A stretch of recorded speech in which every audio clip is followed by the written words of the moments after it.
Bonjour à tous et bienvenue dans ce nouveau numéro du podcast NBA de The Free Agent. Aujourd'hui avec mon fidèle acolyte Maxime. Salut Maxime. Salut Charles, salut tout le monde. On va évoquer deux sujets. Il y en a un, on est obligé d'en parler parce que l'histoire s'est écrite hier sous nos yeux dans le match entre Washington et Atlanta avec Russell Westbrook qui bat le record d'Oscar Robertson de 181 triple-double en carrière. Record qu'on pensait absolument impossible à dépasser. Et puis Russ West a réussi à le faire. Et puis, dans la deuxième partie de cette émission, on parlera des Boston Celtics qui vont pas fort avant la fin de la saison. Donc Max, comme je l'ai dit, on est obligé d'en parler. Ce serait criminel de pas en parler. Hier soir, il a encore remis ça. Il a refait un nouveau triple-double pour son 182e en carrière. Et donc Russell Westbrook devient le seul. Il est premier, ça y est, au classement all-time du nombre de triple-doubles en carrière. Il est devant Oscar Robertson, il est devant LeBron James, il est devant Jason Kidd. C'est juste incroyable encore ce qu'il a réussi à faire. Ah bah oui, tout à fait. Moi, Russell Westbrook. En plus, il faut jamais oublier que cette année, il a commencé la saison aux Rockets, qui est parti aux Wizards dans des circonstances. Bon, en gros, il a fait la grève, comme Harden a fait la grève de son côté. Donc, honnêtement, tout le monde pensait qu'il serait pas dans l'état d'esprit de se fondre dans le collectif, surtout avec Bradley Beal. Puis au final, la mayonnaise a prise. Et puis hier soir, il fait encore un triple-double à plus de 20 points, plus de 20 passes. C'est juste hallucinant. Ah ouais. Mais ça fait partie de la mue qu'il a eu au fil de sa carrière. C'est vrai que si on regarde depuis son arrivée dans la ligue, au départ c'était un vrai meneur-scoreur. C'est-à-dire que c'était lui qui allait planter 30 pions par match au minimum. On se souvient de sa saison où il termine en triple-double. Il fait une saison entière en triple-double. Alors, je me permets de te couper. Là, avec la saison de cette année, c'est sa 4e saison en triple-double. C'est la 4e saison, voilà. C'est bien ce qui m'avait semblé lire aussi. Mais j'étais pas ultra attentif quand je l'ai vu. Mais ouais, 4e saison en triple-double. Enfin, c'est juste faramineux. C'est faramineux. Mais son jeu a évolué. Et les 20 passes que tu soulignes encore hier démontrent aussi cette mue-là qu'il a entrepris. Parce qu'en plus, il a toujours joué à côté de gars qui étaient les scoreurs. Il a joué avec James Harden, il a joué avec Kevin Durant. Il joue avec Bradley Beal aujourd'hui, qui est le deuxième meilleur scoreur de la ligue, à un petit cheveu de Stephen Curry. Donc c'est impressionnant. Et est-ce que c'est pas pour toi un petit peu peut-être l'un des joueurs les plus sous, enfin ouais, peut-être le plus sous-coté de la ligue? Sous-coté, je dirais pas ça, mais le joueur à qui manque une mague, ça certainement. Parce que pour moi, clairement, monsieur Westbrook, parce que c'est vraiment un grand monsieur de la ligue, apporte à cette ligue ce côté ultra collectif que fait un Chris Paul, mais sauf que par rapport à Chris Paul, il y a quand même quelques années de moins, et qu'en plus de ça, il met les points. Et il capte les rebonds. Il a une activité de fou. Il est juste impressionnant. Et je pense qu'on a vraiment de la chance en ce moment de le voir, parce que c'est vraiment... Quand on voit les Wizards jouer, c'est quand même impressionnant. Il a un impact, comme tu le dis. Il a un impact incroyable sur le jeu. Et cette saison, je pense que c'est encore plus flagrant quand on voit comme tu l'as dit, les conditions dans lesquelles il est arrivé, Et le début de saison un petit peu compliqué aussi qu'il a eu. Il scorait pas, il était beaucoup plus irrégulier. Et c'est un des reproches qu'on lui fait aussi, c'était son manque de régularité. C'est-à-dire que d'une nuit à l'autre, on pouvait avoir un Russell Westbrook qui allait mettre 50 pions et puis la nuit d'après, il en mettait que 10. Mais là, il porte les Wizards. En plus, Bradley Beal est blessé jusqu'à la fin de la saison, donc il sera tout seul pour emmener les Wizards en play-in. A priori, l'affaire est presque conclue pour Washington, qui devrait être 9e à la fin de la saison. Ouais, il a un impact incroyable. Futur Hall of Famer, on est d'accord? Oh oui, oh, bah ça, oui, il le sera dès sa première année d'ailleurs. Donc, Ouais. dès la première année où il sera éligible, ça, il n'y aura pas de souci. Après, voilà, après, est-ce que du coup, avec Bradley Beal et Westbrook, est-ce que les Wizards vont pouvoir construire une équipe en étant suffisamment attractifs pour aller au titre dans les années qui viennent, sachant que ouais, ils sont pas tout jeunes non plus. Ouais, j'ai dire, à un moment donné, le temps presse pour lui, je trouve. Oui, le temps presse et c'est le reproche souvent qu'on lui faisait. Les médias américains disaient bah, Russell Westbrook c'est bien, c'est des triples doubles, etc., etc. Mais derrière ça gagne pas forcément. Alors j'avais vu une stat, je crois que je l'avais mise dans un des articles, notamment sur ces triples doubles, puisque là depuis 3-4 matchs il fait triple double sur triple double. Quand Russell Westbrook est en triple double, son équipe gagne à 75%. Donc oui, ça sert à quelque chose. Oui, Russell Westbrook fait gagner ses équipes, mais je pense il a pas eu de chance non plus, puisqu'on parlait du fait qu'il lui manquait une bague. C'est le principal reproche qui lui a été fait. Ça a été le reproche qui avait été fait à son époque aussi à Oscar Robertson. Alors Oscar Robertson, par contre, a quand même une bague. Mais ces deux joueurs ont eu les mêmes reproches, c'est-à-dire de faire beaucoup pas pour eux, mais de faire leur ligne de stats sans forcément avoir faire gagner leurs équipes. Alors, est-ce que tu penses que d'ici la fin de la carrière de Westbrook, une bague c'est possible? Bah, là, il a 32 ans, il est quand même un jeu très explosif, c'est pas pour rien qu'on l'appelle le marsipulami. Donc, pour moi, voilà, 32 ans, il faut que les Wizards, ils ont 3-4 ans maximum, parce que 36 ans, ça va commencer déjà à piquer, pour aller au titre. Alors, on va dire 3 ans, pour attendre jusqu'à 35 ans. Ouais, Et au-delà, là, s'ils arrivent à construire une équipe, parce que avec une personne qui délivre des caviars comme le fait Westbrook, c'est quand même assez hallucinant. Et je pense qu'il y a vraiment moyen de construire quelque chose de beau.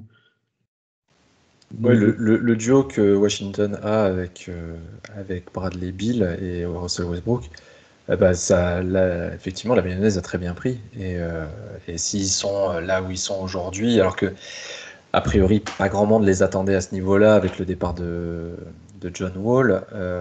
C'est c'est tout bonnement incroyable. Mais moi, j'ai une autre question. Il va s'arrêter à combien de triple-double, l'ami Westbrook, là? alors, l'ami Westbrook, sachant que cette année, il a encore dépassé les 40 en saison, sur une saison qui est quand même raccourcie, il faut jamais l'oublier.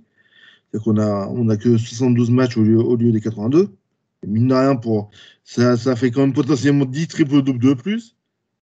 Donc, mettre un record en saison pratiquement à 50 triple-doubles, ce qui serait absolument pharaonique, c'est le cas de le dire. Et je pense que, comment je pourrais dire, il a vraiment cet aspect-là dans son jeu de vraiment d'avancer et de vraiment de faire un statement, quoi. Mais est-ce que son physique, est-ce qu'à un moment donné, le physique va pas aussi dire stop? Tu vois, est-ce que son corps, parce il est extrêmement explosif, comme tu le disais quand on l'appelle le marsupilami, est-ce que les blessures dues à son âge vont pas justement freiner un petit peu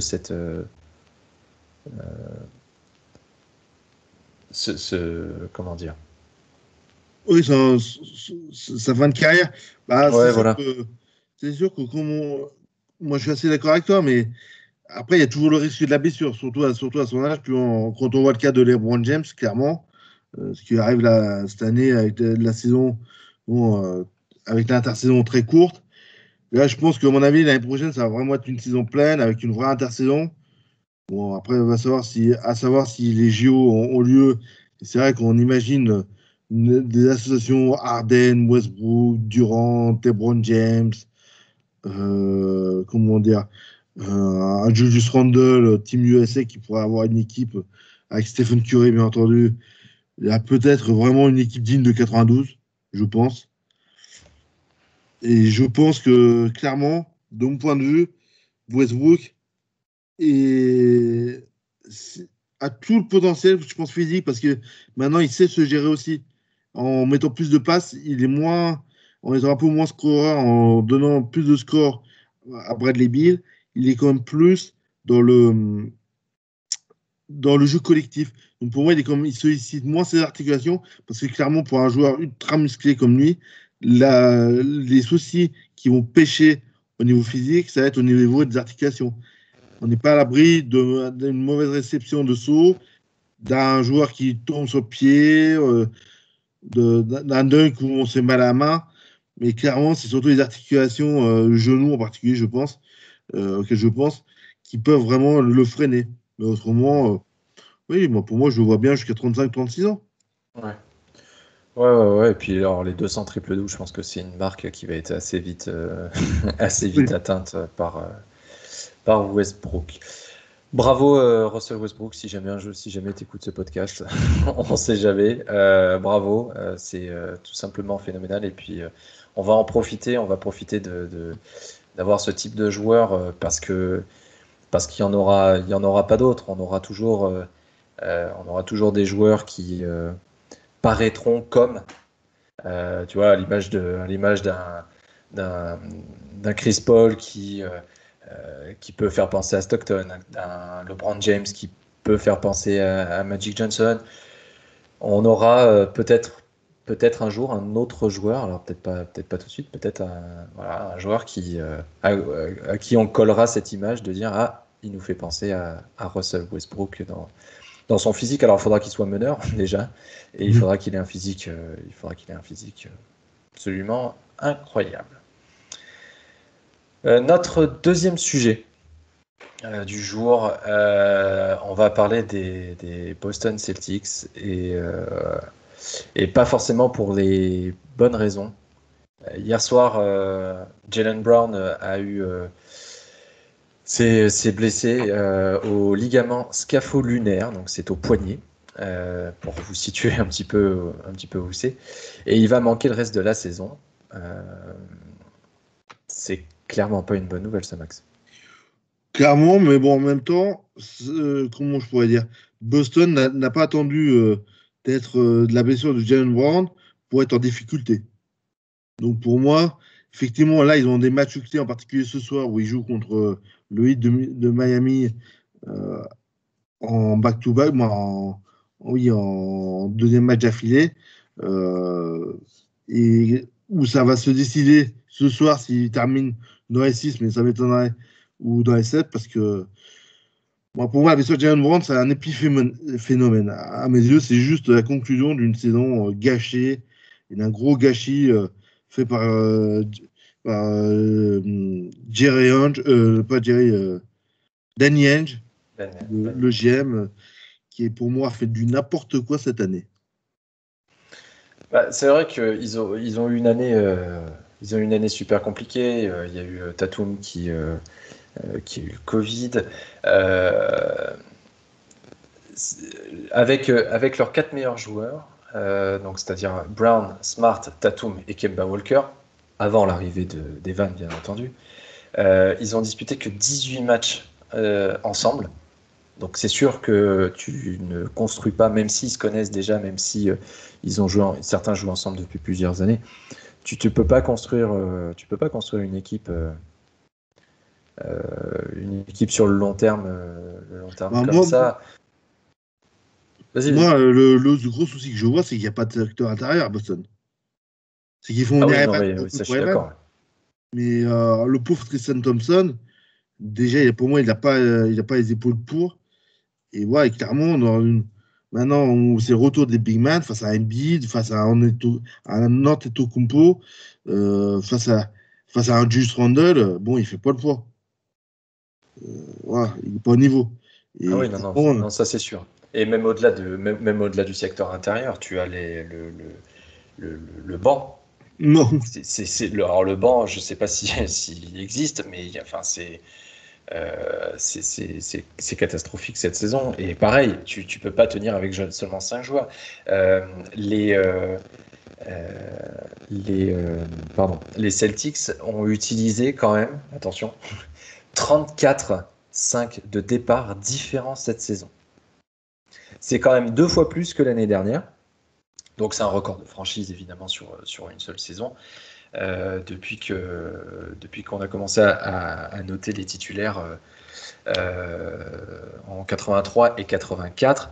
Et si tu regardes en fait sur toute la ligue, les seules équipes où, a priori qui ont aligné plus de 5 de départs différents, alors tu as les Nets, mais bon, je pense que eux on peut les mettre à part parce que en fait ils ont un banc déjà.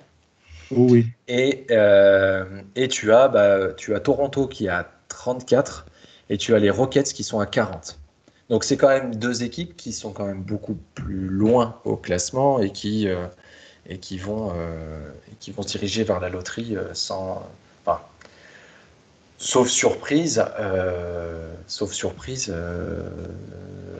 pour la draft du mois de juillet. Du coup, la question que ça soulève, c'est aujourd'hui, les, euh, les Celtics sont 7e. Mhm. Avec le format du play-in, ils auraient besoin que d'une seule victoire pour passer le tour et se qualifier en play-off. Et compte tenu du classement, ils joueraient contre les Hornets. Si je. Oui, c'est ça. Oui, c'est ça. Bien. Contre les Hornets. Est-ce que t'as pas un petit peu peur, toi, parce que moi c'est le cas, en tout cas. Euh, Est-ce que t'as pas un peu peur que ces Celtics perdent leur premier match déjà, donc se retrouvent à jouer ensuite contre le vainqueur de Indiana-Washington, qui sera pas non plus, Il va pas être bon à prendre. qui sera pas bon à prendre, parce que Indiana à pleine puissance et régulier comme ils peuvent l'être avec Sabonis entre autres, ça peut faire mal. Avec notre ami dont on a parlé là en début en début d'émission en triple double. Westbrook. Ouais, moi j'ai un peu peur que face à Charlotte déjà, même si c'est au TD Garden, qu'ils perdent ce match-là et qu'ils se retrouvent dans une situation à devoir jouer un match coup près euh, face à des équipes qui sont pas forcément très bonnes à prendre. Bah, moi, clairement, j'y crois pas à Boston, hein. Pour moi, à mon avis, ils seront pas en playoff. Voilà, ils vont pas passer play-in. Si Charlotte va les battre, je ne suis pas mon persuadé des. Et honnêtement, quand on voit la fin de saison qui est en train de faire Washington, Indiana, bon, ils sont plus sur courant alternatif. Déjà, Indiana, ils vont devoir se dépatouiller des Wizards. Ça va pas être facile. Mhm. Et moi, si je dois mettre 2 billets pour les deux, moi, si je dois miser quelque chose sur les deux derniers qualifiés en playoff à l'Est, ce sera pour moi, ce sera Charlotte et ce sera les Wizards. Moi, je ne vois pas du tout les Celtics. Les Celtics, je les vois bien perdre 2 matchs. Parce que c'est vraiment ça déconfiture. En plus, Jalen Brown qui se blesse, qui mine de rien, c'était comme pas ça. Moi, il était comme très important. C'est comme un All-Star cette année. Mm. Bon, c'est sûr que là, c'est la cata pour eux, hein.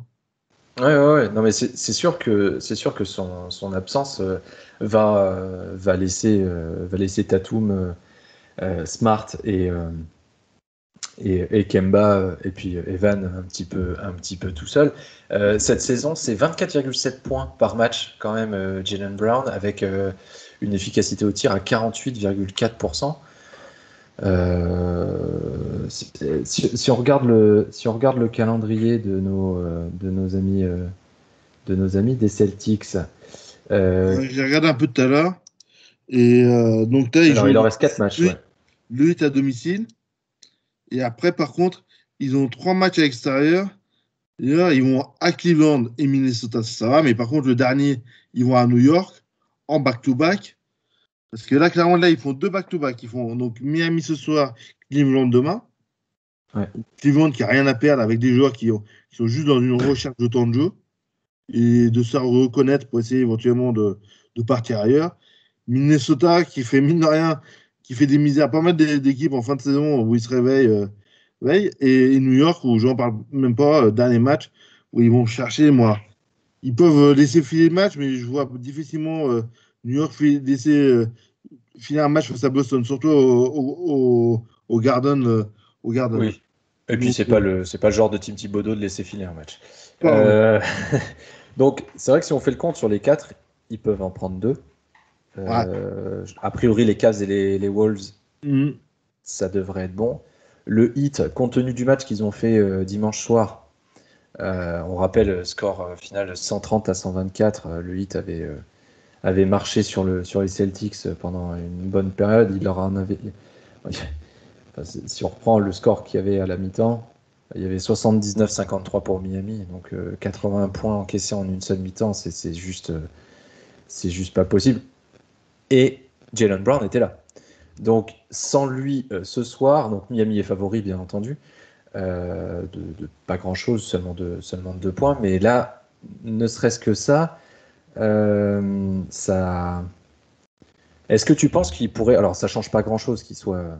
Enfin, ça change pas grand-chose. Ils perdraient l'avantage du match à domicile. Mais est-ce que tu penses qu'ils peuvent se faire dépasser par Charlotte? Potentiellement, après, j'ai pas regardé forcément le Charlotte. Je vais te dire ça tout de Euh, suite. alors, Euh, Charlotte, ils jouent Denver, les Clippers, New les York, Knicks Washington. et les Wizards. Ça va être un peu compliqué, ça. Ouais. C'est une entrée en matière pour les play-in plus que costaud. On va dire ça comme ça. Mais clairement, surtout qu'en plus, ils jouent 3 matchs d'affilée. Ils jouent les Clippers, les Knicks et les Wizards vendredi, samedi, dimanche. Bon. Donc, Mince le calendrier. c'est du n'importe quoi, personnellement. Ouais. Mais Non, note mais pour on est d'accord. note personnelle, on va dire ça. Et, non, mais bon, Bon. voilà. Et, Pour et, moi, et dans l'éventualité, allez, on se projette un petit peu. hmm, Les Celtics battent Charlotte au play-in. Ils sont septièmes. On est d'accord que c'est 4-0 et puis s'en vont. oh bah oui. De toute façon, on va pas falloir faire des illusions, hein. Euh, comment dire, les, les 3 dernières équipes, les 3 derniers qualifiés, qui vont affronter les Sixers, les Nets et les Bucks, ça va faire 4 sweeps, hein. Ça va faire 3 sweeps, hein. La série plus intéressante sera entre les Knicks et les Hawks, mais même le Heat, admettons que le Heat aille peut-être en chercher un contre les Bucks, mais honnêtement, je me fais pas d'illusions. Je me fais aucune illusion. Il y a 3 équipes et il y a le reste, hein, à l'Est. Ouais. Mais c'est sûr que pour Boston, là, ça sera la première fois depuis 2016 que les Celtics seraient sortis dès le premier tour, dans l'éventualité où, hein, bien entendu, dans l'éventualité où ils se qualifient et jouent contre soit les Sixers, soit les Nets. Ça serait la première fois qu'ils se feraient sortir dès le premier tour des playoffs. Est-ce que du coup, Brad Stevens c'est pas un petit peu en sursis là, pour cette fin de saison et puis pour la saison prochaine? Bah, je pense que pour moi, c'est plutôt Danny Ainge qui est vraiment en sortie. Parce que pour moi, le vrai responsable du roadster, c'est quand même Danny Ainge. C'est quand même lui le GM qui a fait l'équipe. Brad Stevens, malheureusement, il a subi les Covid, il a subi ce secteur intérieur, je reviens dessus, mais un petit peu, mais voilà, pour moi, c'est vraiment une catastrophe de management à ce niveau-là. Voilà. Donc, clairement, après, Je sais pas, c'est compliqué de dire comment dire Brad Stevens, est-ce qu'il va servir ou pas, tout dépend un peu de qui va être sur le marché aussi. Oui, c'est ça. C'est ça aussi. Mais bon, c'est dommage pour les Celtics. Ils avaient été en finale de conf l'an dernier. On pensait que avec l'explosion de Tatum et de Brown, qui du coup ont été tous les deux All-Stars cette saison 2021, ils auraient été dans les 3-4 premiers sans trop de difficultés. Et au final, on se retrouve avec une équipe qui va jouer un play-in avec une incertitude monumentale sur son effectif pour ce play-in. Ça va vraiment être compliqué pour eux. Bon, après, de l'autre côté, ce sera aussi un peu compliqué dans le Lakers Golden State qui se profile et donne aussi super envie. D'ailleurs, petit rappel, j'y pense maintenant. Les deux derniers matchs de la saison régulière sont samedi et dimanche. Et la NBA a eu la bonne idée de les mettre en début d'après-midi aux États-Unis. Donc, pour nous Français, c'est une super nouvelle parce que les rencontres seront à suivre dès 18h30 sur les différentes antennes. Alors pour le moment, Beansport n'a pas donné son programme de savoir Et quelle la Ligue n'a rencontre. pas lancé exactement le programme non plus des matchs, hein, sur ce C'est sujet. ça. Donc, mais voilà, de très bonnes nouvelles. On va pouvoir suivre parce qu'il va y avoir d'enjeux. Ça, c'est une Mhm. certitude sur ces derniers matchs. Alors, pas mal à l'ouest pour savoir qui de Portland, des Lakers ou de Golden State sera en playoff directement. Et puis de l'autre côté, est-ce que les Knicks vont réussir à rester quatrième? Donc, on débriefera tout ça la semaine prochaine. On fera un podcast spécial avec les previews des différents play-in pour que vous ayez toutes les clés pour suivre les quatre rencontres qui seront à l'affiche dès le début de ce play-in. Merci beaucoup Maxime, c'est la fin de notre épisode du jour et de la semaine. Merci Max. Merci à vous, merci à toi. Merci à vous de nous avoir écoutés. On se retrouve la semaine prochaine pour du coup l'épisode spécial pour le spécial Play-In. En attendant, vous pouvez toujours retrouver toute l'actualité de The Free Agent sur les différents réseaux sociaux, Twitter, Facebook et Instagram. Merci à tous et à très vite.